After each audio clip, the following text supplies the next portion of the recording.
प्यारे बच्चों नमस्कार। Welcome to Rinku coaching centre. मैं आज आपको क्लास 9th का चैप्टर भूगोल का सेकंड का इंट्रोडक्शन दूंगी इन हिंदी में, जिसका नाम है भारत का भौतिक स्वरूप। तो चलिए बच्चों हम देखते हैं इसको। प्यारे बच्चों, हम देखेंगे भारत के भौतिक स्वरूप, जिसमें हम स्थान, हिमालय पर्वत, उत्तरी मैदान, प्रायद्वीपीय पठार, भारतीय रेगिस्तान, तटीय मैदान, द्वीप आदि के बारे में पढ़ेंगे। बच्चों इसका मतलब ये है कि जो भारत की जो मृदा की जो अलग अलग प्रकार की बनावट है, हम उसके बारे में देखेंगे। अब हम आगे देखेंगे भारत का भौतिक स्वरूप। भूगोलवेताओं का मानना है कि भारत का भौतिक स्वरूप है वह विश्व में पाए जाने वाले समस्त प्रकार के भू आकृतियों का मिश्रण है।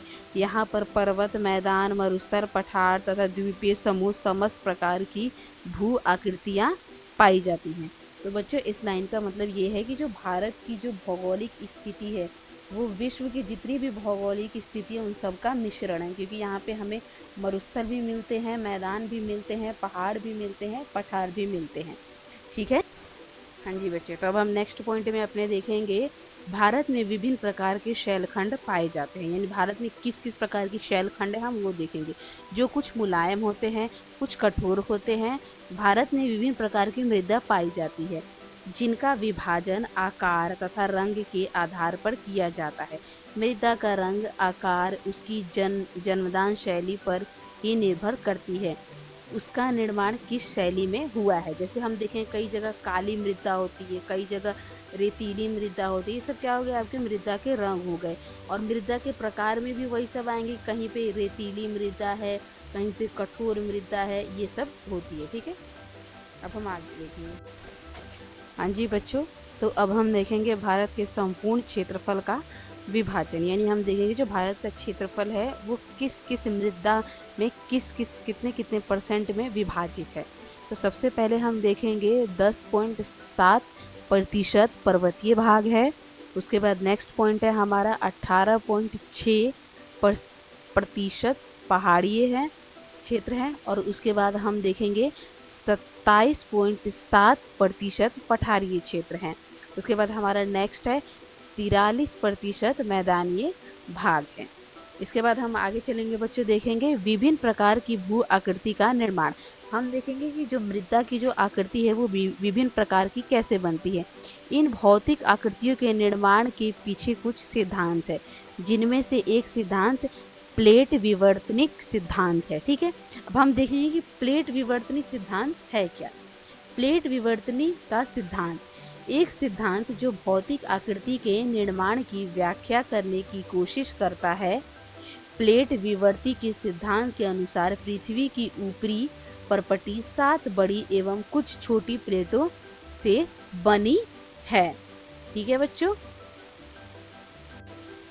तो अब हम देखेंगे प्रमुख विवर्तनी प्लेटें, यानी जो प्रमुख जो जितनी भी प्लेटें हैं वो कौन कौन सी है देखेंगे। सबसे पहले प्रशांत महासागरीय प्लेट, ठीक है, हमारी ये पहली प्लेट है।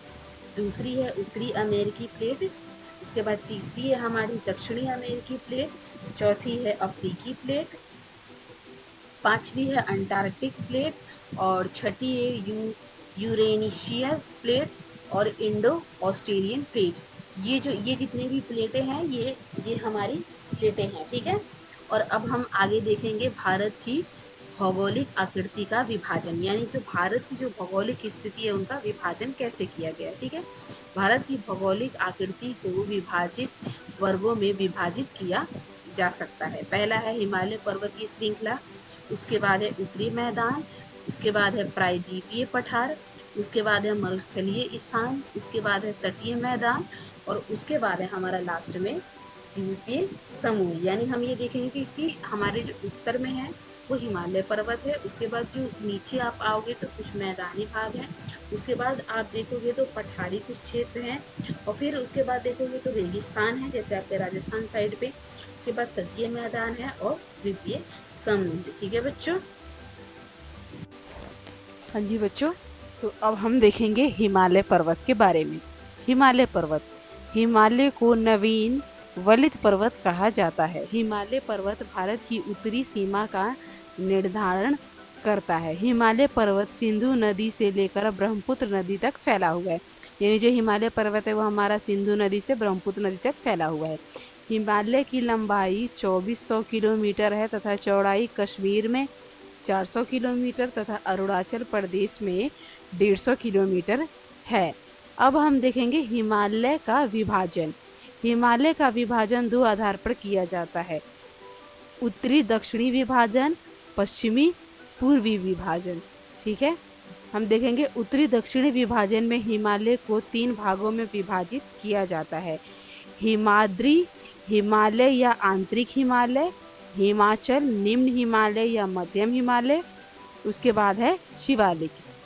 उसके बाद हम नेक्स्ट देखेंगे पश्चिम से पूर्व का विभाजन 4 भागों में किया गया है, पंजाब हिमालय, कुमाऊं हिमालय, नेपाल हिमालय, असम हिमालय। बच्चों अब हम देखेंगे हिमाद्री। हिमाद्री क्या है? महान या आंतरिक हिमालय।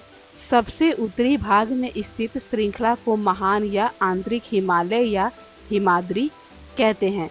यह सबसे अधिक सतत श्रृंखला है जिसमें 6000 मीटर की औसत ऊंचाई वाले सर्वाधिक ऊंचे शिखर है। इसमें हिमालय के सभी मुख्य शिखर हैं। महान हिमालय के वलल की प्रकृति असीमित है। हिमालय के इस भाग का क्रोड ग्रेनाइट का भाग है। यह श्रृंखला हमेशा बर्फ से ढकी रहती है तथा इससे बहुत सी हिमानियों का प्रभाव होता है। ठीक है बच्चों अब हम आगे पढ़ेंगे हिमाचल, निम्न हिमालय या मध्यम हिमालय। अब हम इसके बारे में देखेंगे। हिमाद्री के दक्षिण में स्थित श्रृंखला सबसे अधिक असम है एवं हिमाचल या निम्न हिमालय के नाम से जानी जाती है। इन श्रृंखलाओं का निर्माण मुख्यतः अत्यधिक संपीड़ित तथा परिवर्तित शैली में हुआ है। इनकी ऊंचाई 3700 मीटर से 4500 मीटर के बीच तथा औसत चौड़ाई 50 किलोमीटर है, जबकि पीर पंजाल श्रृंखला सबसे लंबी तथा सबसे महत्वपूर्ण श्रृंखला है। धौलाधर एवं महाभारत श्रृंखला भी महत्वपूर्ण है। इसी श्रृंखला में कश्मीर की घाटी तथा हिमाचल के कांकड़ एवं कुल्लू की घाटियां स्थित है। इस क्षेत्र को पहाड़ी नगरों के लिए जाना जाता है। तो बच्चों ये था हमारा हिमाचल के बारे में, जिसे हम निम्न हिमालय या मध्य हिमालय भी कहते हैं। बच्चों अब हम यहाँ शिवालिक के बारे में पढ़ेंगे। शिवालिक हिमालय की सबसे बाहरी श्रृंखला को शिवालिक कहा जाता है। यानी इसका मतलब जो हिमालय की जो बाहर की साइड की जो भी पड़ते हैं उनको हम शिवालिक कहते हैं। इनकी चौड़ाई 10 से 50 किलोमीटर तथा ऊंचाई 900 से 1100 मीटर के बीच है। ये श्रृंखलाएं उत्तर में स्थित मुख्य हिमालय की श्रृंखलाओं से नदियों द्वारा लाई गई असंपीड़ित अवसादों से बनी है। ठीक है, ये घाटियां बजरी तथा जलोढ़ की मोटी परत से ढकी हुई हैं। निम्न हिमालय तथा शिवालिक के बीच में स्थित लंबवत घाटी को दून के नाम से जाना जाता है। कुछ प्रसिद्ध दून अब हम देखेंगे, जो कुछ प्रसिद्ध दून हैं, देहरादून, कोटनी दून एवं पाटली दून। ये है हमारे शिवालिक के बारे में। बच्चों अब हम आगे देखेंगे हिमाचल में पाई जाने वाली प्रमुख दर्रे। करारोम दर्रा, रोहतांग दर्रा, वुडजिल दर्रा, जोलीला दर्रा, पीर पंजाल दर्रा, शिपकिला दर्रा। पश्चिम से पूर्व का विभाजन। अब हम देखेंगे जो हिमाचल है उसका पश्चिम से पूर्व का कैसे विभाजन हुआ है। हिमालय को पश्चिम से पूर्व तक स्थित क्षेत्रों के आधार पर भी विभाजित किया गया है। इन वर्गीकरणों को नदी घाटी की सीमा के आधार पर किया गया है। सतलुज एवं सिंधु के बीच स्थित हिमालय के भाग को पंजाब हिमालय के नाम से जाना जाता है। ठीक है, पश्चिम से पूर्व तक क्रमशः इसे कश्मीर तक हिमाचल के नाम से भी जाना जाता है। उसके बाद देखेंगे सतलुज तथा काली नदियों के बीच स्थित हिमालय के भाग को कुमाऊं हिमालय के नाम से भी जाना जाता है। उसके बाद हम देखेंगे काली तथा तीस्ता नदियाँ नेपाल हिमालय का एवं तिस्तार तथा दिहांग नदियाँ असम हिमालय का सीमांकन करती हैं। तो ये था हमारा हिमाचल के कुछ दर्रों के बारे में हम पढ़ रहे हैं। प्यारे बच्चों, अब हम पढ़ेंगे उत्तरी मैदान के बारे में।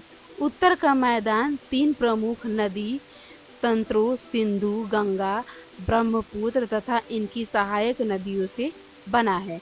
हिमालय के गिरिपाद में लाखों वर्षों तक नदियों द्वारा लाए गए अवसाद के जमाव से इस मैदान का निर्माण होता है। ठीक है, इसका विस्तार 7 लाख वर्ग किलोमीटर के क्षेत्र पर है।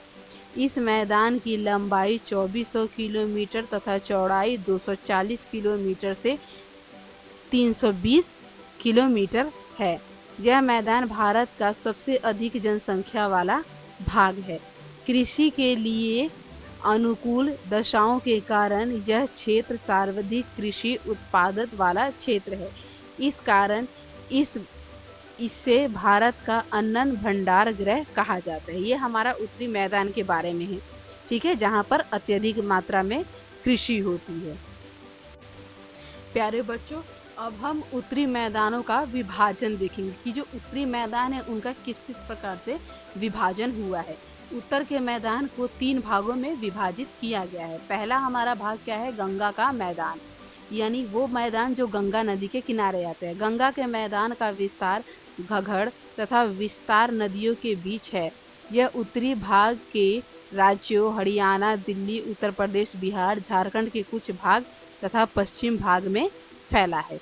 दूसरा हम देखेंगे पंजाब का मैदान। उत्तरी मैदान के पश्चिम भाग को पंजाब का मैदान कहा जाता है। सिंधु तथा इसकी सहायक नदियों के द्वारा बनाए गए इस मैदान का बहुत बड़ा भाग पाकिस्तान में स्थित है। अब हमारा अगला भाग देखेंगे ब्रह्मपुत्र का मैदान। ब्रह्मपुत्र का मैदान इसके पश्चिम विशेषकर असम में स्थित है। तो ये है हमारा आपको उत्तरी मैदानों का बच्चों, अब हम आगे देखेंगे आकृतिक विभिन्नता के आधार पर उत्तरी मैदान का विभाजन। आकृति विभिन्नता के आधार पर उत्तरी मैदान को 4 भागों में विभाजित किया गया है। पहला है भाबर। नदियां पर्वत के नीचे उतरते समय शिवालिक की ढाल पर 8 से 16 किलोमीटर के चौड़ी पट्टी के गुटिका का कुछ निरीक्षण करती हैं। इसे भाबर के नाम से जाना जाता है। सभी सरिताएं इस भाबर पट्टी में विलुप्त हो जाती है। अब हम अगला देखेंगे तराई। इस पट्टी के दक्षिण में ये सरिताएं एक नदियां पुनः निकल आती हैं एवं नमन तथा दलदली क्षेत्र का निर्माण करती हैं। इसे तराई कहा जाता है। अब हम देखेंगे भांगर। उत्तरी मैदान का सबसे विशालतम भाग पुराने जलोढ़ का बना है। ये नदियों के बाढ़ वाले मैदान के ऊपर स्थित है तथा वेदिका जैसे आकृति दक्षित करते हैं। इस भाग को भांगर के नाम से जाना जाता है। इस क्षेत्र की मृदा में चूनेदार निरपेक्ष पाए जाते हैं, जिस स्थायी भाग में कंकड़ कहा जाता है। ठीक है, ये था हमारा भांगर। अब हम देखेंगे खादर। बाढ़ वाले मैदान के नए तथा युवा निरपेक्ष को खादर कहा जाता है। इनका लगभग प्रत्येक वर्ष पूर्ण निर्माण होता है। इसलिए ये उपजाऊ होते हैं तथा गहन खेती के लिए आदर्श होते हैं। जो ये खादर मृदा होती है वो खेती के लिए ज़्यादातर उपयोगी होती है। अब हम आगे देखेंगे बच्चों, अब हम देखेंगे दोआब। दोआब का अर्थ है ये 2 नदियों के बीच की भूमि। दोआब 2 शब्दों से मिलकर बना दो तथा आब अर्थात पानी। प्रायद्वीपीय पठार। प्रायद्वीपीय पठार एक मेज की आकृति वाला स्थान है जो पुरानी क्रिस्टलीय आग्नेय तथा रूपांतरित शैली से बना है। यह गोंडावाल भूमि के टूटने एवं अपहात के कारण बना था। इस पठार को दो भाग हैं, मध्यम उच्च भूमि, दक्कन का पठार। ठीक है, यह आपका प्रायद्वीपीय पठार। अब हम आगे बच्चों अब हम आगे देखेंगे मध्यम उच्च भूमि। नर्मदा नदी के उत्तर में प्रायद्वीपीय पठार का वह भाग जो कि मालवा के पठार के अधिकतम भागों पर फैला है, उसे मध्यम उच्चतम भूमि के नाम से जाना जाता है। विंध्य श्रृंखला दक्षिण में सतपुड़ा श्रृंखला तथा उत्तर पश्चिम में अरावली से घिरी है। पश्चिम में यह धीरे धीरे राजस्थान के लुम्बिनी तथा पथरीले मरुस्थल से मिल जाता है। ये है आपका मध्यम उच्च भूमि। अब हम देखेंगे दक्षिण का पठार। दक्षिण का पठार एक त्रिभुजाकार भूभाग है जो नर्मदा नदी के दक्षिण में स्थित है। उत्तर में इसे चौड़ आधार पर सतपुड़ा की श्रृंखला है, जबकि महादेव कैमूर की पहाड़ी तथा मैकार श्रृंखला इससे पूर्वी विस्तार है।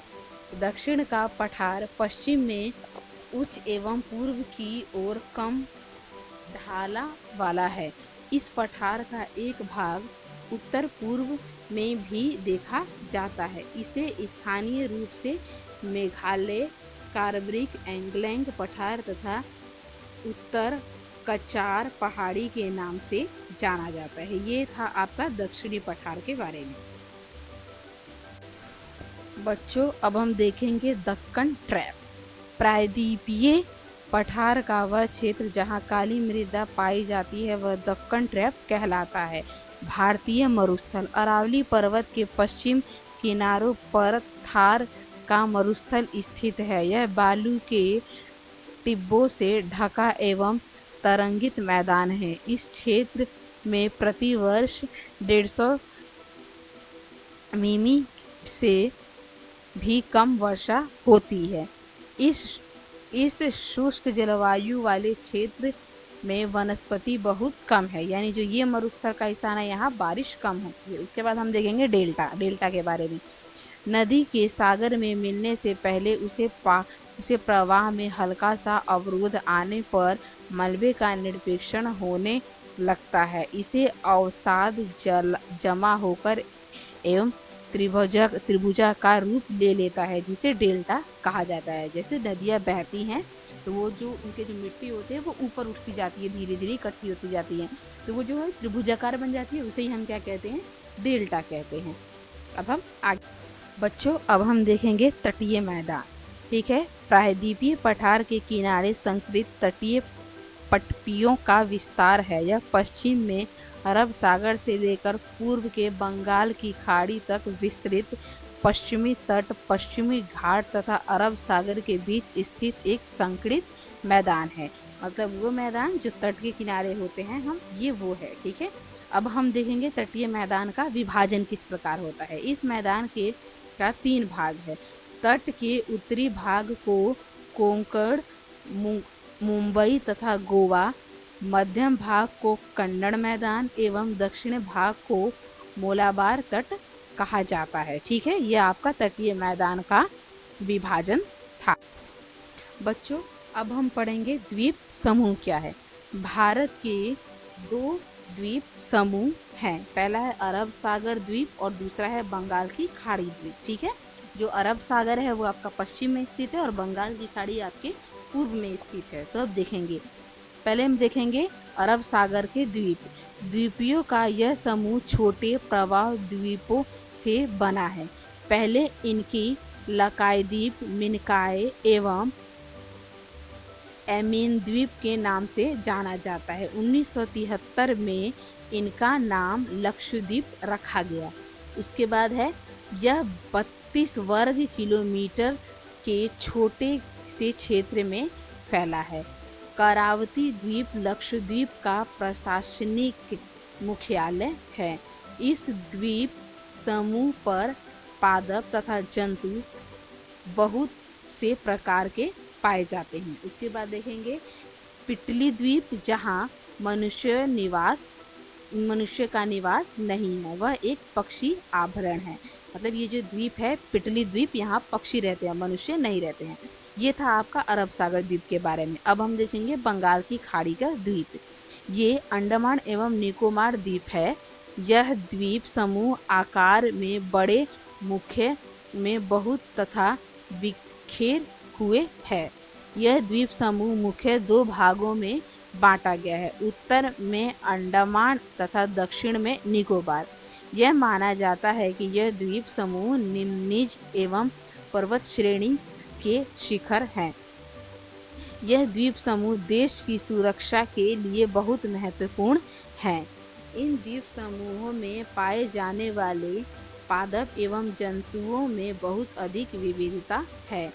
ये द्वीप विवर्तवृत्ति के सीमित स्थित है।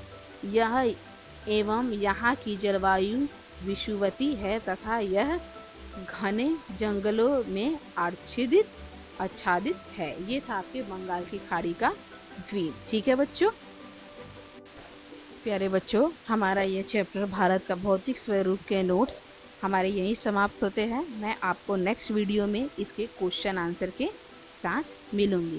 Thanks for watching. If you like the video, please subscribe the channel and share the video.